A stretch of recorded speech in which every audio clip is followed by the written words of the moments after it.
everyone, welcome back to Juggling Gym. Today I'm going to show you how to do a back cross. There are a few things that you should know before you get started. So in a back cross, it's going to start from my right hand, go behind my back, and land in the other hand, my left hand. I also want to point out there's a different trick called an over the shoulder pass, where it starts from my right hand, goes around my right shoulder, and ends again in my right hand. So that's different from a back cross, which is what I'm showing you today.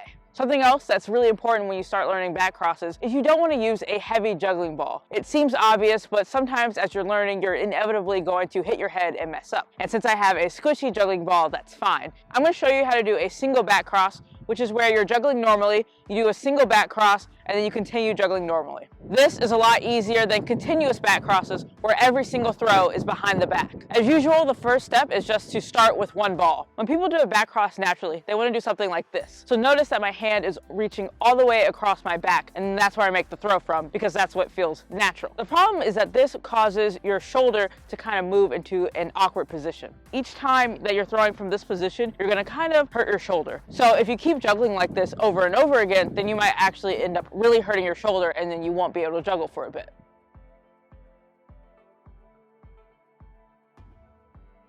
From the front, this is the incorrect way. My hand's over here, and this is the correct way. Whatever you do, it should not hurt any part of your body. If it's hurting, you need to stop, figure out what you're doing wrong, and find the correct technique to where you're not putting your body out of place and it hurts. Something else, when I first started doing back crosses, I would lean a lot and tilt my back and kind of try to make room for the ball, but you don't need to do that. You should keep your back straight, just like when you're regular juggling. So it's the same as your regular juggling, it's just behind your back. So that is the basic idea with one ball, and we're gonna now move on to two balls. But if you still have some trouble with it, stick around because I'll have some extra tips at the end of the video. Once that feels comfortable, you can move on to two balls. So you're gonna start with a behind the back throw, and then you're gonna do a regular throw.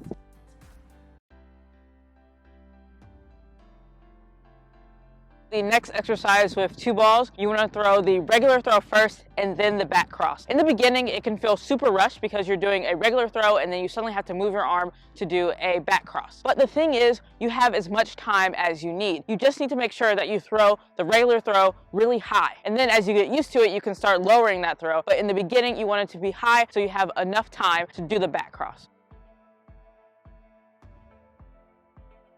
So as I'm doing the regular throw, my other hand is already starting to move into position to do the back cross.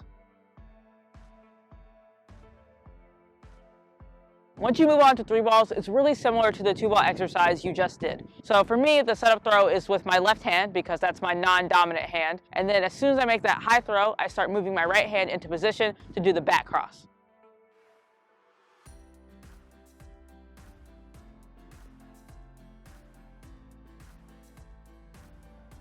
Now I'm going to talk about a few more issues you might have as you're learning how to do back crosses. One problem when you do your back cross is that you might have it end up too far in front of you, like that. You might be snapping your wrist too much when you do the throw. So you want it to just be like a regular juggling toss, but if you kind of flick your hand like that, then it's going to end up going too far in front of you. You might also throw the ball too low, and then you won't be able to see it as you're catching it if I had three balls and I was doing that. So basically the solution is simple. Just use more arm movement like you would do if you were normally juggling and you wanted to make it higher. Another problem you might have is that when you throw the ball, it hits your shoulder. One thing is that you might not be throwing high enough, but there could be another factor at play. If you're too worried about your shoulder, you can kind of subconsciously start to move your shoulder and put it in weird directions, so it actually ends up in position of where the ball is. So really work on perfecting the single back cross throw just with one ball, and then that's going to make it so much easier when you do it with three balls. It's also really easy to get away with doing a bad back cross where you're just doing a single back cross out of a regular three ball cascade, because you just have lots of time to recover from a bad throw. But if you ever want to learn how to do continuous back crosses, you need to make sure that you don't have to reach around for the back crosses. You want to make sure that it just falls right into your waiting hand. Thanks so much for watching. Please subscribe if you haven't already. That way you can keep up with all the great content I'm making. Planning on releasing a tutorial on continuous back crosses, which look really, really cool.